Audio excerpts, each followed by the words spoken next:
Natural Habitat Adventures daily dose of nature. Let's go, Women in the Wild, presented by NatHab Expedition leaders Annie Van Dinther and Heather Chrystie. It's a pleasure to have you both with us today, Annie and Heather. Annie, I'll hand things off to you now. Great. Thank you so much, Nick, for your help and for that introduction. And thank you to all of you who've signed on. We could not be more excited about today's webinar. Let's go, Women in the Wild. I'm also incredibly excited to have a special guest with me today, Heather Chrystie. She and I had the awesome opportunity of guiding our first ever women's only trip. So we've got some fabulous experience from that. As Nick said, I am Annie. I am the Guide Development Director for Natural Habitat, and I am also an expedition leader. And Heather, why don't you introduce yourself? Sure, thanks, Annie. Hi, everybody. It's wonderful to be here today. Thanks for joining us. As Annie said, my name is Heather. I'm an expedition leader with Natural Habitat as well. I've been working with the company for, must be 6 or 7 years now. And I primarily started working up in Churchill with the polar bear trips and moved on to guide the Aurora trips in Churchill as well. And actually tomorrow I'm off to work in Iceland for my first work in a year, which I'm so unbelievably excited about. So exciting. Yeah, so with that out of the way, how about we get started here, Annie? Is that all right with you? That sounds great. Yeah, cool. So as many of you might know, Annie is the driving force behind the beginnings of women's only trips at Natural Habitat. So Annie, I wonder if you could tell us a little bit about how you started this. How did this all come about? Sure thing, Heather. This is fun because, normally in the webinars, I'm the one doing the interviews. So you're sort of turning the tables on me today, which is going to be interesting for sure. So these trips developed in a sort of unexpected way. This is a sailboat in Antarctica, and it's a trip that I did quite a few years ago with a group of all men. And I have to be really honest with you, Heather, I was terrified. I was not terrified of the trip. I thought it was going to be exciting, and I certainly had, some questions about crossing the Drake in a sailboat. But what I was most nervous about was to guide a group of all men. I had stereotypes in my head that I was kind of running up against. I thought, oh man, they're going to be doing this trip to sort of prove themselves, or, they won't want a female guide, all kinds of questions. To my incredibly pleasant surprise, it was the opposite. This group of men engaged with each other in a way that I had not seen a group do prior to this trip. This is a picture of our first landing on the continent. So this is big for people, right? Because they get to check off that they've now made it to a whole other continent. So it's kind of an exciting moment. We had just crossed the Drake. So we had, quite a few days of a worthy crossing. But what I saw from this group from the beginning was a beautiful and gentle acceptance and camaraderie that I really hadn't experienced on other trips before. Of course, we have great groups. Of course, our groups have a wonderful time together. But there was an instant bond with these gentlemen that really got me thinking. And I have to say, I wasn't sure what it was at first. I was wondering if it was because we did the arduous crossing together and we camped in the snow and sort of had this very experiential time. Was it because we, paddled through Bergy Bits together? But I came to realize that there was a comfort level and an immediate intimacy because they were all guides.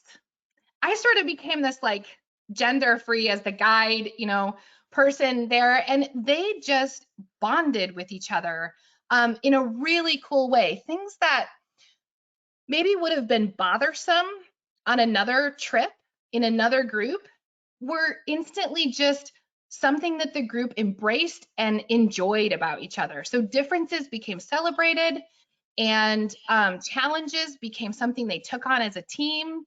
I'd love to say that was my guiding skills, but I really think it had a lot to do with this group. I'm sure, Annie, that it also had a lot to do with your guiding skills, having worked with you. And I mean, I can second what Annie says, having guided single gender, mostly female groups myself in the past as well.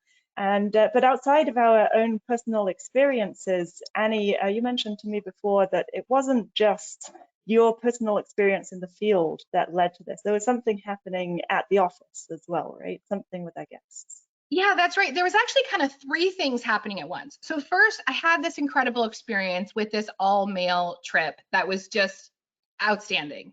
Also, at that same time, I traveled by myself for about 10 days in Argentina in between trips. Lovely experience as a mom to kind of get some time to myself. But also, there were times when I didn't really feel comfortable. I was like, okay, that's right. I have to remember I'm a woman traveling alone, and there's decisions that I need to make that would be different than if I were in a group or had my husband with me or even had you with me, right? And so that also was happening at the time of that all men's trip. At that same time, we were having groups like this one that you guided make their own all women's trips and call us to have sort of this custom trip. And we were having a lot of guests asking us, why don't you do this? You know, I would love to go on that trip and it would be really cool if it was all women, that kind of thing. So it was sort of this trifecta that was happening that really got me saying, okay, we need to create a women's only trip. And I remember going to Ben Bressler, our founder, and really kind of bringing this idea to him and you know, saying, it's time. I think we need to do this. And so there we found ourselves. Dream team in Churchill, there we go. So I remember this trip incredibly fondly, Annie, as honestly one of my favorite trips that I've ever guided, not just because I got to work with you, but because of the wonderful women who came on this trip. But maybe you could start out by telling us a little bit about this itinerary. What's it like up in Churchill? Sure, yeah. So you and I got to guide the first ever women's only departure. And it was, I agree, it was an incredibly special trip. One that, well, we'll learn later, we're still in contact with everybody from this group and are celebrating each other's wins and knowing what's going on in each other's life. So hello, I know a lot of you are watching today, those of you that were on our first trip. So thank you for signing in. This trip was really an exciting one because I met my husband in Churchill. My kids have gone to school there. You've been guiding there for a while. So collectively, we have some really neat experience that was very fun to celebrate on this all women's trip together. The trip starts out in Winnipeg, just like our polar bear trips. And the group flies up to Churchill and we spend as much time as we possibly can enjoying the Arctic and trying to find northern lights. Now, Annie, I know from going to Churchill as well that one of my, honestly, the favorite things for me about going to Churchill is that everything is close together. It's such a small little town nestled on the edge of the Arctic there, and you really don't have to travel far to get anywhere. But tell us about what it's like to move around in Churchill. Do we have to walk on the ice and the snow and things like that, or how do we get about? That's a great question, Heather. And I agree with you. That is one of the most special things. We call it the nickel tour because when you show people how, you know, sort of the basics of town, it only takes about 5 minutes. You can say, that's it. There was town. But it's a special kind of intimacy because of that. Even though we're that close, we are going to be traveling mostly by bus. Because it is really cold, it is icy, and we do want to make sure that everybody has an easy way to get around. So we work with our partner, Great White Bear, and they have these beautiful vehicles that we get to travel around, and it's super comfortable. And this picture right here that just left the screen there, that's the party bus. I think that's my favorite bus right there. And so while we're up there, yeah, of course, we're traveling around during the day to do some activities that we'll talk about in a moment here. But the main focus of the trip is to go out and look for the northern lights, the aurora borealis. That's right, and we have have different places that we go to do that. Maybe Annie, you can tell us a bit more about that. Yes, that is exactly right. We have a few different places that we can do it. The pod is a specialized pod building that we created just for Northern Lights viewing. And I have to say that when we did this all women's trip, I got some amazing photos of the aurora from my cell phone in the pod. And that kind of blew my mind, because when I've guided the trip in the past, a cell phone didn't have the technology to get the image. It wasn't a perfect image, but it was proof, right? And we were warm and cozy. So this is a really special spot. But then there's also this spot, which I know is your favorite. Tell us a little bit about this spot. So you're absolutely right, Annie. This is one of my favorite places to go and view the Northern Lights. It's really new for us. We've only had it, well, really the one season, because we missed last season. And so this here is the Aurora cabin. It is a cabin. It's on sleds. It's movable. And our partners, Great White Bear, that Annie just mentioned, they built this and they sled it in down a small creek to the edge of the boreal forest at the beginning of the winter, as soon as the ice is frozen enough. And then they check all the time, make sure that that ice is strong and stable for us. They're very conscientious about that. And it means that we can use a special snow coach. It's more capable than the just around town bus. And we get on this snow coach and we actually drive down the very well frozen creek out to this little cabin in the middle of the woods with no light pollution. We're away from town and we get to stay out at this cabin for the whole evening. And so we will have some food out there. We take a hot picnic effectively with us. We have a wood stove. There's facilities there so we can stay nice and comfortable. And it really gives us this incredible opportunity to settle in to the ecosystem and the environment that we're in, and that we just did not have before. So it's really a special place to be. And honestly, you know, of course, you all understand that the Northern Lights is an unpredictable phenomenon in many ways. That's why we have 4 nights to view while we go on our trips. And so one of my favorite things about this is, even if we go to the cabin on a night that doesn't have aurora, sometimes that happens, it is still an absolute highlight of the trip because of the overall experience. So that's my favorite spot to go. I absolutely love this cabin as well. And you know, when I first met Joe, he was living in a cabin out at Goose Creek. And so I feel like they have sort of recreated what it's like to be a Churchillian, how one might relax. You know, many of our friends who live in Churchill have a cabin that they go to in addition to their home. So it's a super special experience. And it's not the only way, though, that we can view the lights. So this is kind of a spooky picture. Tell us about this one. This one, it does look a little bit like a spooky picture, but I promise it wasn't spooky at all. This picture is taken in the Aurora Domes, which is another one of our viewing spots. It's basically a warm, cozy, heated building, and in the roof are 2 large perspex bubbles. And we're actually in one of these bubbles with this picture. To get up into the bubble, you go up a low-angle ladder, which has nice handrails and things like that. It's quite accessible. Up we go, and then you sit on these benches around inside the dome itself. Of course, with the flash, unfortunately, we can't see out, but normally without the flash, you can see the night sky from these domes, and they're just a beautiful place to climb up and sit again in the warm and the comfort, and be able to see out at the night sky when you're in there. So this was, again, one of the all-women's groups that I led before we had specific all-women's groups, and just enjoying a toast and a relaxing time in the Aurora Domes. Do you know, I always feel like I've gone back in time when I go to those domes. They were originally built for researchers. And what I loved and what I remember about our trip is we were there, and even again, when we weren't viewing the lights, which we did have good lights on that trip, but we just had a great time talking and relaxing and enjoying each other's company. And I think that's one of the really special things about the women's trips in particular. There's a lot of enjoyment as a group together that somehow sort of magically happens quite instantly. Now there's another spot, and this one is so picturesque. Tell us about this spot. So this is out at Dave's dog yard, again on the edge of the boreal forest, very, very close to Churchill. It's what, maybe 10 minutes on the bus to get out here. And so yeah, Dave's dog yard, he has this wonderful teepee that he built out here, which of course makes incredible photos, as Sunny mentioned. And we can light up a fire inside here. And so kind of stay warm and cozy and rustic around the fire, toasting marshmallows and things like that.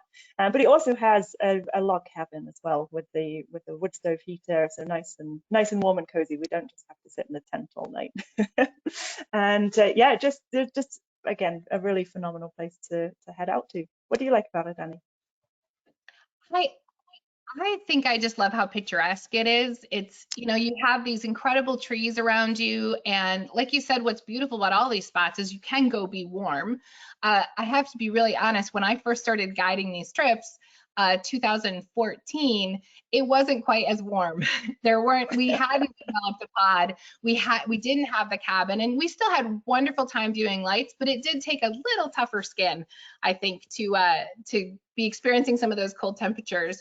This is a photo that I took on this trip, and I'm pretty sure this one was from inside the pod. And you were doing some really fun things with the group outside. Do you remember what you were doing during this photo? Was this possibly maple taffy time, Annie? I think it was. I think you are. There you go, another favorite. Yeah. Setting up a camera there, but you were getting ready for that time. So how about you tell us what that is? Yeah, so one of the wonderful things about these trips is, of course, with the aurora, sometimes we go out to these spots and we wait for the sky to do something. And rather than just sitting there and twiddling our thumbs or enjoying wonderful conversations with our new friends, we do have other things that we can get up to as well. And so right here, we've actually heated up some maple syrup in true Canadian style. And given the cold temperatures, you might think that the cold temperatures sometimes are a problem, but as far as maple taffy and clear skies for aurora viewing, cold temperatures are not a problem at all. And so we can heat up this maple syrup to a high temperature, take it outside and pour it onto the snow, where it caramelizes into the most delicious toffee. I think it's the most delicious toffee anyway. And so that's something that we can do in the middle of the night under the Arctic sky, chewing on maple taffy and very Canadian traditional style, and waiting for displays like this in the sky, which Annie captured on her cell phone. I love it because it's just incredible company, great food, and this outstanding solar experience. Now, as we go through this trip, we're going to show a few other pictures that just kind of give you a sense of what it's like to be on this trip. This is the cabin during daylight hours as we were pulling up and getting ready to go on a hike, I believe, before we sort of settled in for some viewing. And this is really one of the special experiences, and it's something that I think on all of our women's trips, and really it happens on a lot of our other trips as well, we take a minute when we're in the forest and just listen to what is going on. And I know that some of the women in our group still say this was one of the most special times on their trip. So definitely walking around the forest and getting to see tracks and understanding what that ecosystem is like is a really special experience. Now, this is another one. This is Jennifer Briggs, and one of our goals on these women's trips is to bring in special speakers, focus on scientists from the area that are women and what accomplishments they have made. Do you remember when we had this conversation? I absolutely do. This conversation with Jennifer Briggs happened actually on our first lunchtime with this group. And I think for me personally, guiding that trip, that was really the first moment that I absolutely 100% knew that this was going to be a really, really special trip. Because it isn't often that we manage on the very, very first day with a group of new people to have such in-depth and meaningful conversations as we managed on this particular lunchtime. Listening to Jennifer Briggs, who, if you haven't heard of her, she's a young physicist who made a remarkable discovery about the Northern Lights. and achieved some level of acclaim in the scientific fields because of that. And so she's very, very young, very successful physicist in her field. And so she was talking to us about that experience and the ways that we could connect with her and with the women in the group. I just thought it was very magical. I think, you know, one of the things that was so incredible is for the women in our group to see the efforts that they had made in terms of working and all kinds of non-traditional roles, to then see this, I believe Jennifer was a sophomore at the time, perhaps a junior, this young woman who is a physicist joining our conversation. Just so many sort of like, wow, that was worth the effort that we put in to see what path was paved for her here. So that was really powerful. And there's other women that we talk with as well. Rhonda Reed, who we absolutely adore. She's spoken with many groups, but we asked her for a special talk on this trip. We asked her to sort of give some focus as she was speaking to what women historically would have been doing in the area and what would maybe be considered women's work. So she shared stories of beading and fabric and all kinds of incredible, rich information with us. Yes, it's really the focus of these trips, isn't it? To go to these beautiful places and see them through the eyes of the women who live there, who work there, and have been there in the past as well. And so I think maybe you could tell us a little bit about this picture that you've just popped up here, Annie. This was also a pretty special moment, I remember. Yeah, so this was going for a snowshoe walk in the moonlight late at night. And, you know, one of the things we'll hear about this a little bit more later as well was just the courage that the women had on this group collectively to, you know, say, hey, let's go do it. Let's, even though it's late, even though we really don't know, like we haven't snowshoed, let's just go do it. And so, yeah, this was an awe-inspiring moment, that is for sure. There's something about the boreal forest at midnight that makes you want to take a lot of pictures, because this is another one. Also taken at my favorite spot out near the boreal cabin, and yeah, just incredible night skies that we see out there. I just think it's so beautiful, Annie. I don't know what else to say. This was amazing. Your photo skills on this one, because getting a picture of a group and the Northern Lights to not be super blurry is very impressive. So that's another thing that we'll be able to do on these trips, is teach people photography and have that happen in, for what some women say is a less intimidating atmosphere, because there is just sort of this comfortableness that happens on these all-women trips. And so tell us about this experience, because this was a unique one. Yes, absolutely. So I think what this picture sums up for me is that that guiding, from a guiding perspective, these aurora trips are something quite different to Natural Habitat's other run of trips. Right, the Northern Lights are a natural phenomenon, but they're not wildlife, and so we have to guide them in a different way to how we would guide, say, a polar bear trip or a tiger trip or something like that. With the Northern Lights, we go to Churchill because there is a really high chance that those lights will happen in the sky above us during the winter. We have a high instance of occurrence of aurora and a high instance of clear skies at night in winter in Churchill.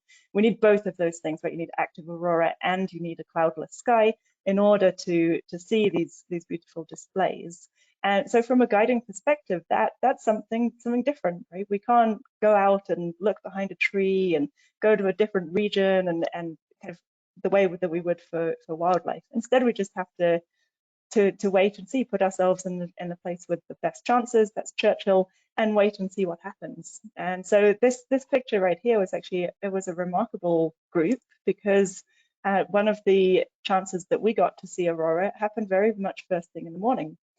And so you might notice in the sky here, this aurora looks different to the aurora, say, of the previous picture. It doesn't have that long streaky effect that we typically associate with the pictures.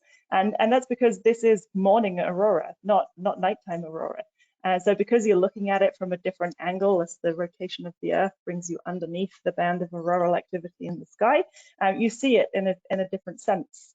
And so for me, this picture, it is the dawn happening on the skyline right there.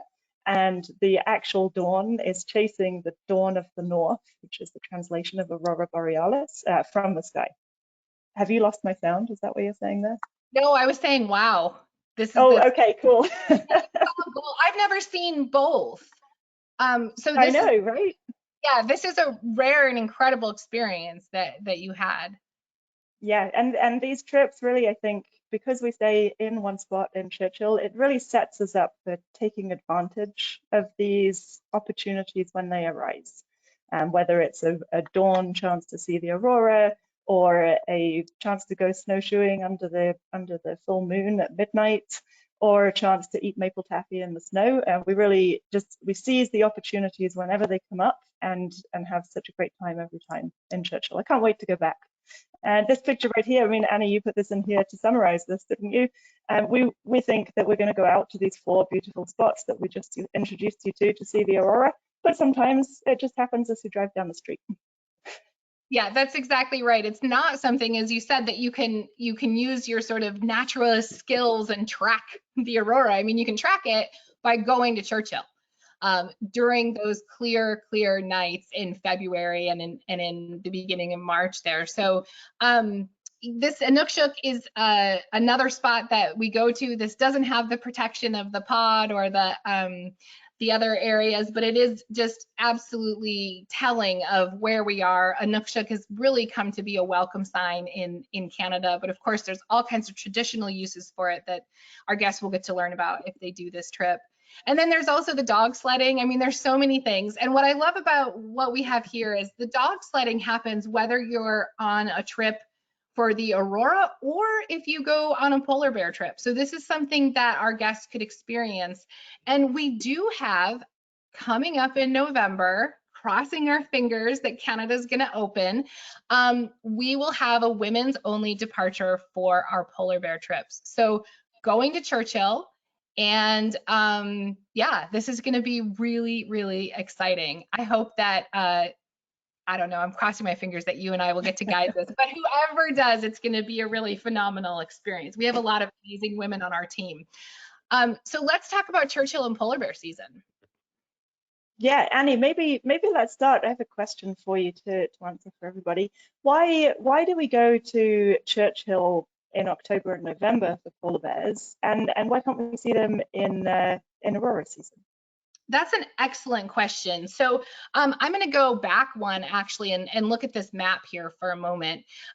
Churchill is the place where the ice on Hudson Bay freezes first, and the bears need that ice. It's a long story. There's lots of webinars on it that you guys can go watch that really gets into the details of that. But the long and short of it is, in the fall, the polar bears are literally waiting on the shores of Hudson Bay in order to get out there to eat seals. Also, in the fall, because the bay is making ice, it tends to be cloudy and stormy. And so somebody might get lucky and see the aurora on that trip, but I wouldn't count on it. You really do need to go to Churchill during those February, that early winter months in order to have a better chance at clear skies.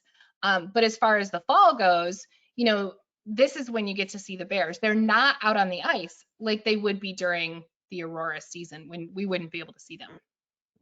So guests are going to fly to Churchill, and you've done this flight a lot of times. It's not a bad flight, correct? It's a pretty amazing flight. I always say we should look out of the window and see the landscape change beneath us as we fly over the largest stretch of intact forest in the whole world. That's a pretty amazing experience. That's incredible. And when we go out to view the bears, we go out in the Polar Rovers, which is, maybe that's the ultimate party bus. It is the ultimate party bus. Yeah, definitely. So let's talk a little bit about some of the bears that we might be able to see. We're just going to go through some of the pictures here. In the fall time, that's when, you know, in the very beginning of the season, there might not even be snow on the ground yet, but you can still see bears waiting and ready to have that ice form. This is a lot of what we see, right, is bears walking away from us, maybe walking to another rover. We head to the Churchill Wildlife Management Area, and there's all kinds of things that we do when we're on those rovers. And I think a lot of what is going to happen on these women's trips is, you know, we're going to share this experience of seeing these incredible animals with a group of women, and we're going to talk through what it's like to live in that area, what it is like for the women who have to live in a town where their kids need to be conscientious about polar bears. All kinds of things that we'll be sharing from a women's perspective, understanding what it's like to be a female polar bear and what their journey is like. So tell me, what do you find so incredibly special about this particular trip? Well, I mean, the pictures do kind of say it all here, Annie. I think it's just it's very remarkable for us as human beings to be in a position where we can observe such an incredible predator safely and securely without disturbing that animal. We are going to the place where we have a large concentration, a high concentration of polar bears, and that's entirely natural. Right? We haven't coerced those bears to be there in any way, shape, or form. Instead, just like with the aurora, we're putting ourselves in the right place at the right time. And we're going out onto this incredible tundra landscape and searching for the bears, right? There's a high concentration of them, yes, but they're spread over 250 square kilometers or so. So we do go searching for bears and so much other wildlife as well. And I think honestly, one of my favorite parts of the trip is seeing the landscape come alive for our guests as we travel through it. You know, you take your first wheel rolls of the rover out onto the tundra, and it's very easy to look at it and think, goodness me, how on earth are we going to find anything out here? It is a huge landscape. It's unlike anything that most people have seen before. And then as you spend the time out there and explore and learn how to look and how to see everything that is out there, it's such a rich landscape.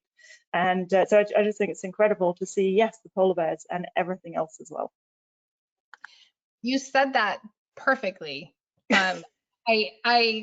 I love listening to you. It's one of the reasons that I love to guide with you, because I love learning about this place that is familiar to me through your eyes, because you do sum it up so wonderfully.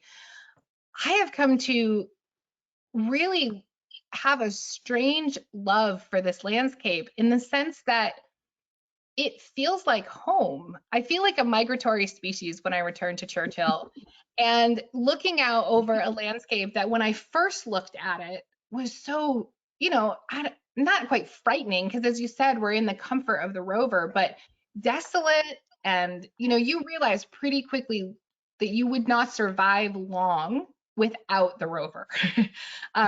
That, you know, it can be a harsh landscape, but yet it is comforting after all these years returning to this place and wanting to look in certain alley, you know, Ptarmigan Alley or certain areas of the wildlife management area and go to Gordon's Point and get to see the bears there. So yeah, I can't wait to return. And I think doing it with a women's only trip would be absolutely magical way to experience this landscape. Absolutely, me too. Now, Annie, I think that you and I together could easily talk about Churchill for the whole rest of this hour and more. But there are so many other exciting things to talk about. We have women's trips going to other places as well. So would you like to share something about this India Tiger Quest trip? Yeah, that sounds great. So I am really excited about this. If there's a lot of trips I would love to go on, but this is definitely on that list. And if you watched my webinar last week, I spoke with Payal and Harsha, two of our dear friends and coworkers from India. And so some of the photos that I'm going to share might look familiar. With their permission, I'm sharing some of their photos. But this This trip, Payel is likely to be the guide for it, and it's really, it's highly focused on tigers. Now, there's so many other experiences that guests are going to have. Payel bringing guests through these national parks and sharing her experience. One of my favorite photos that I have seen of Payel's is when she was learning to be a naturalist. There's these, 20 men and her. And she was the only female guide. And so I think, sharing some of those changes and that experience that she's gone through as she is at first one of the only female naturalists, and now there's more. We have quite a few on our team, and it's very exciting. So getting to see this through her eyes. This is a picture that Harsha took in one of the national forests, and I love what they said about this just summing up India in terms of the beautiful colors, the big smiles on these women's faces. I think that learning about the diverse culture in India is going to be one of the really special experiences for this group. Of course, this is, something I would love to see. You've been to India before, yes? I have. I was unfortunately not able to go and see tigers, but it is up so high up on the list. I think India is just such a phenomenal country. And for me, as soon as I'd gone to India once, that was the only place I wanted to go for quite a few years. Wow. How long were you there? Over the course of time, I've spent over a year in India. Oh, that's incredible. So on any one of these trips, I think, the tigers are the center, whether you go to India on the women's trip or you go on the regular departure or on the Photo Pro, all of these Tiger Quest trips are going to really focus on maximizing tiger viewing. They're small groups. They're going to be in, there's only 6 guests on the trip, and they put 2 guests per vehicle. So it could not be a more sort of intimate experience. Now, when I was looking for pictures to share about the women's trip, I had to remember that I know Harsha and Payel would want me to speak about the heat. It is very hot, and I know in the lower 48 right now in the States, it's also very hot, so people are maybe getting the experience that they need to prepare for this trip. Often when you see tigers on this trip, from what they've told me, you can see them in the water because they are trying to cool off. And so guests do need to be prepared. With that said, I was so impressed when they shared with me all the little tricks they have, including like a cool collar. So on the Northern Lights trip, we bring hot packs for you to put in your pockets and to put in different places to stay warm.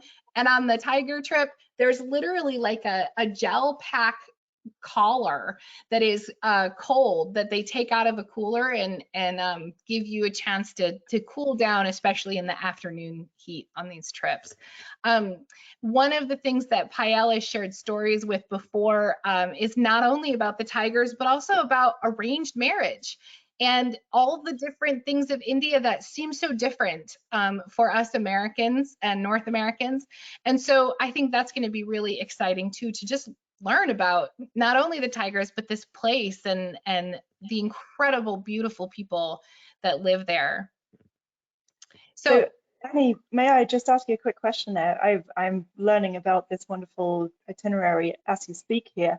But of course, on the Northern Lights trips, we have a few late nights because of seeing what we came to see. Is there plenty of early mornings on the tiger trip, or how does that work? Yeah, that's right. There's early mornings, and then they will often rest in the afternoon. But it's so warm that the wildlife is not going to be active in the afternoon. And if you do want to learn more about this trip, the webinar that we made last week, guests could go and watch that, in addition, of course, to speaking with their adventure specialist. But there's really luxurious properties that we stay at. I mean, they look just phenomenal.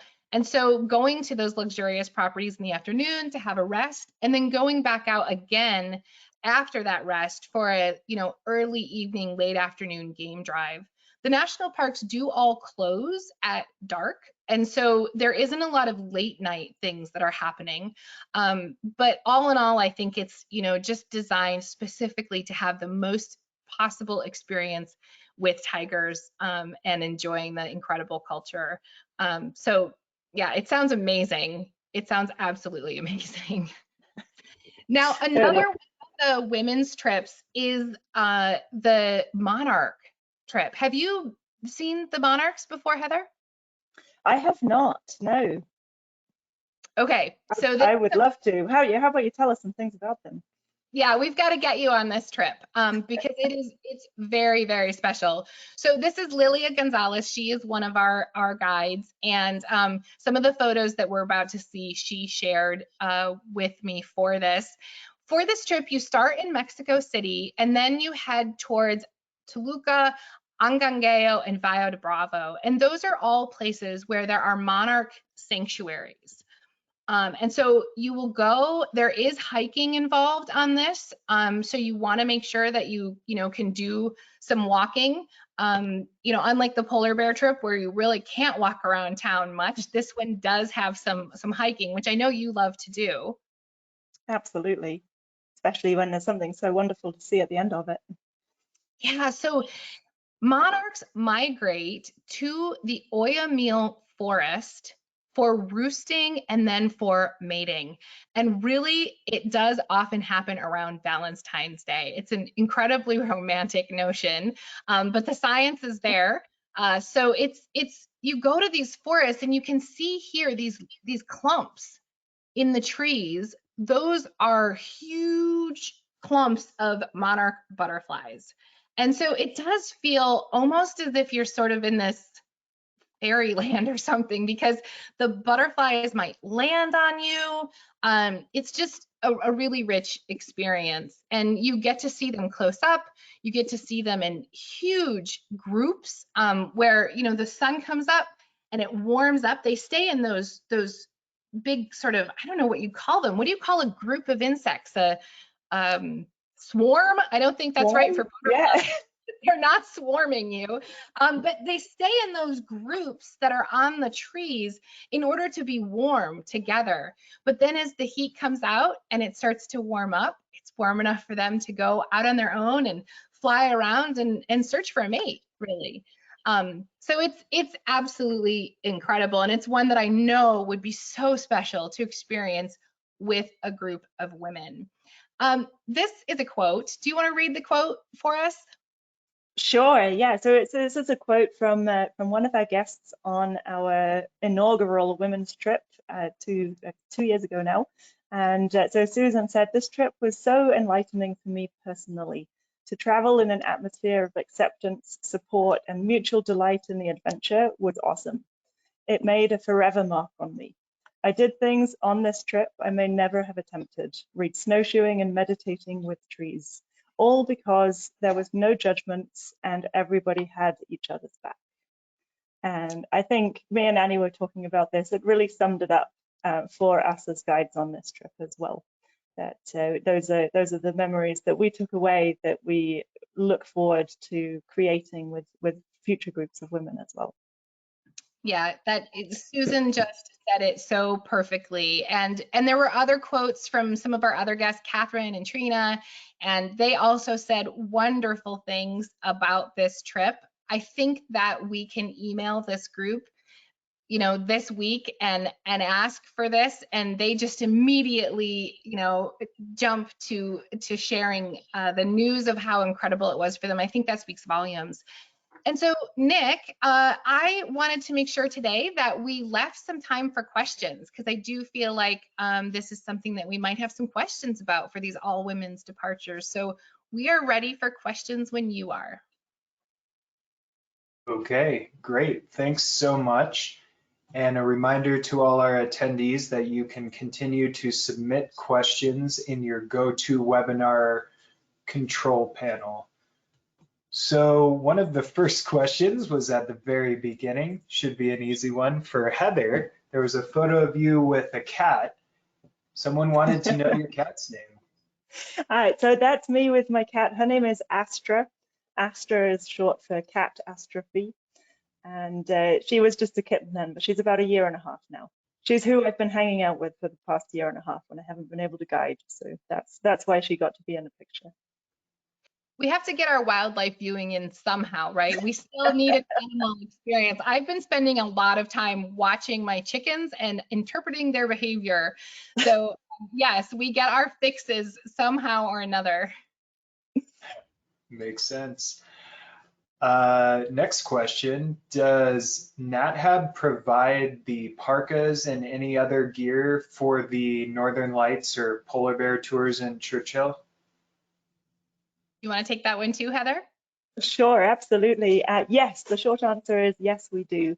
We understand that it is not as chilly as it is in Churchill in most of the places that you live. And so when you arrive in Winnipeg, which is where our trip's kind of staged from, you'll arrive in Winnipeg, check into the wonderful Hotel Fort Garry, and in that hotel, we have a whole room dedicated to warm, comfortable boots.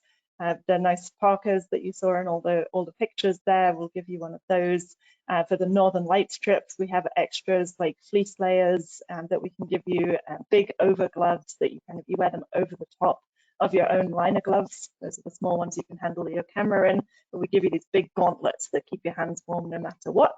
And then also throughout, we'll provide you with those little tear open hot packs that keep your fingers and toes warm on those chilly nights. So yes, we will help you to stay warm in both Northern Light season and polar bear season. Excellent, thank you. Another question is, what are the physical expectations for these trips? Are there any age limits? So I will say that there's no age limits. In fact, I think we had someone who was like 101 or 102 on a polar bear trip. So no age limits, that's for sure. These trips that we've presented here actually vary quite a bit in the physical requirements. So I would say, let's start with polar bears. Just about anybody can do a polar bear trip. You can't walk around town. And we go in vehicles everywhere. So there's certainly no hiking. You need to be able to get out in and out of a vehicle and, go up a few stairs and that kind of thing. But otherwise, polar bears is really a trip that is quite open in terms of mobility, challenges or something like that. I would say the Aurora trip is probably the next as far as sort of ease goes. I think the most challenging thing on the Aurora trip, it's actually not the cold. I think it's the change in sleeping. Just staying up till quite late. And then, just adjusting your schedule, I would say is, for me, that's the most challenging. I do live in Alaska, so I might not be as sensitive to the cold as some people, but we go through so many efforts to help people with those temperatures. You can go snowshoeing on an Aurora trip, but you don't have to. So if you really wanted to just go watch and you didn't want to do the dog sledding or the snowshoeing, that would be okay. I hope people want to do those things, and they're certainly a very special part of the adventure. But I know, when we did that moonlight walk actually on our trip, I stayed back at the cabin with some people who were more comfortable staying at the cabin. They didn't really want to snowshoe in the dark, and Heather went on with the group. Now, the India trip, I have not guided myself. I don't think there's very much hiking on that trip because you need to stay in the vehicles in regards to being around tigers and that kind of thing. It's the heat that is the physical, kind of challenge on that. So if you're somebody who really can't handle hot weather, this might not be the right trip for you. However, with that said, just like with the parkas and the hot packs, we do things to really mitigate that challenge and to make it as comfortable as we possibly can. I will say, as an Alaskan, when they talk about that, I'm like, oh, that's going to be the hard part for me. Now, on the Monarch trip, there is hiking on that trip, and you do need to be able to go, it's high elevation where some of the sanctuaries are. We do have walking sticks, and we're willing to go slow with you and all of those kinds of things, but you do need to be able to hike on that one. So that really is, we haven't thought about this in terms of having a trip at every physical level, but we sort of hit it with these. So it really does depend on the trip. Awesome, thank you. That's actually all the questions we've received. Oh, what is the elevation I'm not sure which destination Candace is referring to here, Probably, but perhaps you know for Churchill or Monarchs. For yeah. Monarch, I would say yes. it's probably monarchs that we're dealing with elevation, and so that you can be as much as at 10,000 feet, which is roughly like Breckenridge if you're thinking Colorado area. Yeah, you do have to deal with the altitude, but that too, we take our time. Mexico City is similar to Denver in that it's I believe it's a mile-high city or close to, and then you're slowly moving, up towards the mountains, and so there is an adjustment period. Don't quote me on that Mexico City part. I want to double check that as I say that. But I'm pretty sure that you're making your way towards those higher altitudes. You're certainly not at sea level, and so yeah, you kind of adjust as you go on that trip. Excellent, thanks. How hot would you say it is on the India trips? We talked about that in the webinar last week, and I believe in terms of Fahrenheit, you're looking in the, between 100 and around 100 in the higher temperatures, sometimes maybe a little bit more than that. They did say something that reassured me, and that's that it's a dry heat, which to me sounds easier to deal with than a really, wet sort of humid heat. It does sound like with the siestas and the different things that you do to sort of mitigate that, like it is doable. Great. How many people fit into the different viewing areas that we were seeing for Northern Lights? So that's the Aurora Pod, the dome, the cabin, and the teepee. Do you want to answer that one, Heather? Sure, yeah. So when we do those Northern Lights trips, I'm gonna have to make sure I get this right. We have a maximum of 14 people. Is that correct, Annie? Yes. Yeah, I do a few different trips, and it's a little bit of a different number for each one. So, so those viewing locations are big enough for the whole group to comfortably fit inside. I would say the pod is probably the smallest space that we have, and it has enough space for everybody to sit down inside. And when we're in the pod there, we do turn the lights off once everybody's settled. And so it feels very, very cozy, like this warm little envelope that you're in out on the tundra there. And for the other ones, things like the Aurora domes. In those domes, you can go up maybe 7 or 8 people maximum per dome, but there's 2 of them, so we can fit everybody up into the domes if you want to do so. And then underneath the domes, there's comfortable seating areas as well, with couches and space to move around, stretch your legs. We have books and things like that in there as well. And so that's probably the most spacious one, actually. And so yes, the short answer would be there's enough space for everybody to stay warm in every location that we go to. That's really a priority because it is the Arctic and it is winter. We want to be warm. And yeah, plenty of space for everybody. Thanks, Heather. How long does it take to get between the bear viewing area and the town of Churchill? That's an excellent question. I would say it's about a 45 minute drive, depending on the weather. Is it that long, Heather? I see you kind of. I mean, I would say that one of the things that is true about Churchill is we do go to the wildlife management area to view polar bears, but it is possible as well to see them around town, between town and the airport, or on the drive that we take in the morning or the afternoon to get to the specific bear viewing area. And so I would say 45 minutes, absolutely right, if we see lots of stuff along the way, which we might. Yeah, and it also depends on the weather, right? Like during the beginning of the season when we're less likely to have super snowy roads, then you're going to move down that road more quickly. And as things progress, it'll take a little bit longer to do that trip. But we do see wildlife, we do talk about geology and other things along the way, so it can be a very pleasant time. Thank you. How is everyone doing in Churchill? That's a great question. not having been there, it's a little bit hard for me to speak to this, but I think both Heather and I will try to address this. We stay in really close contact with our friends, and in many ways they're okay. They're doing well in many ways. They have had quite a bit of Canadian tourism, so just local tourism has happened. It is nowhere near what would happen if a regular bear season, say, would have happened, but it is enough that there is some business that's going on. I think, like the rest of us, it's been a very difficult time, and they are quite excited for tourism to come back fully. Would you say the same thing, Heather? I would, absolutely. I was actually lucky enough to be one of those Canadian tourists going up to Churchill last fall. And so I was able to go and connect personally with the people that we work with up there, and check in on the bears as well. That was part of it.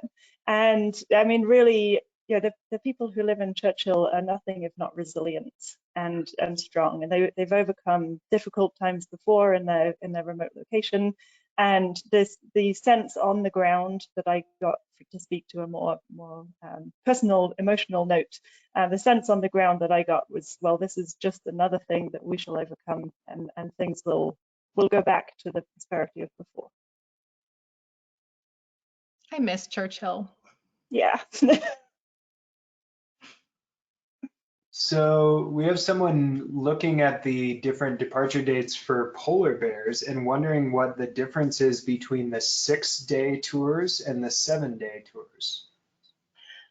That's a good question. I mean, the short answer is it's an additional day, but really what you get then is that day around town. And so while we try to fit in some of the in-town activities on the 6th day, that trip really is, you get there, you go and you see the bears, and there are a few town events that you can fit in.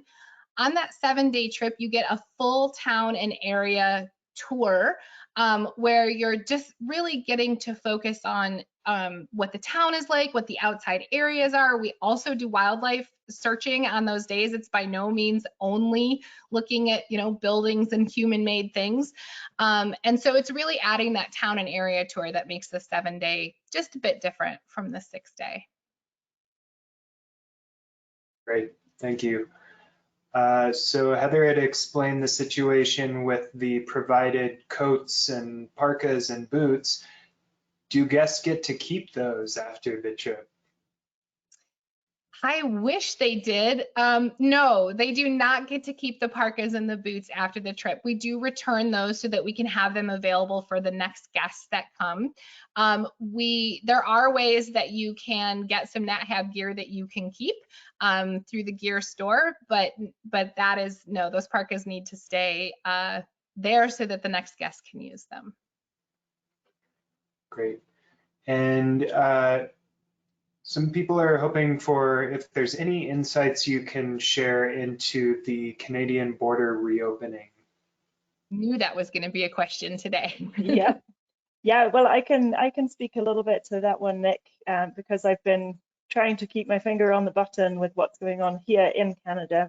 I'm in Alberta at the moment, and what we're hearing is that the first step is being taken on July 5th for reopening the border. That first step looks along the lines of fully vaccinated citizens and permanent residents of Canada can return to Canada without quarantine.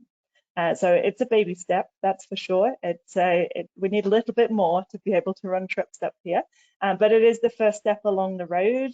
And while the Canadian government is being fairly quiet about their plans and intentions, there have been news articles and stories recently indicating that further steps will follow in due course, and hopefully not too long. So I realize that's not a concrete answer. Concrete answers aren't coming out very quickly up here, but it's overall we're feeling relatively hopeful and positive that things are on the change.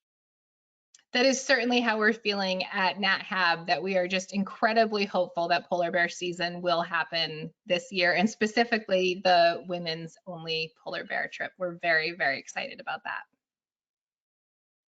Great. Thank you both so much. And thank you both for taking the time to present with us. That's the last question we have time for today. So I'll hand it back to you, Annie, for any closing comments. Great. Well, I just want to say thank you to those of you who signed on today. Thank you to Nick and to Heather. And if you are considering a women's only trip, I would say this trip is especially for people who maybe are looking to make friends in a more comfortable way, people who are looking for a little extra support on their trip. I don't think you can find a more supportive environment than these women only trips. So keep it in mind if it's a match for you, and we are really looking forward to them. So they are thrilled to guide, that is for sure. And Heather, I'll let you take it from there. I mean, Annie, you've summed it up perfectly, as you always do. And I would echo everything that Annie just said. Thanks to everybody for listening and sending us such good questions. And I hope to see you all out on these amazing women adventures. We'll get more and more of them as time goes on. Awesome. Thanks. And thanks for everyone who tuned in today. Be sure to join us tomorrow for our next daily dose of nature, Life in the Kalahari Desert, presented by Expedition Leader Russell Gerber. You can also visit our website at nathab.com/webinars for the upcoming webinar schedule, and keep an eye out for our weekly email on Sunday. We recorded today's presentation and we'll have the replay available on our website soon. With that, I will conclude this webinar. Goodbye, everyone. Thank you, Heather and Annie. Bye. Thank you. Bye.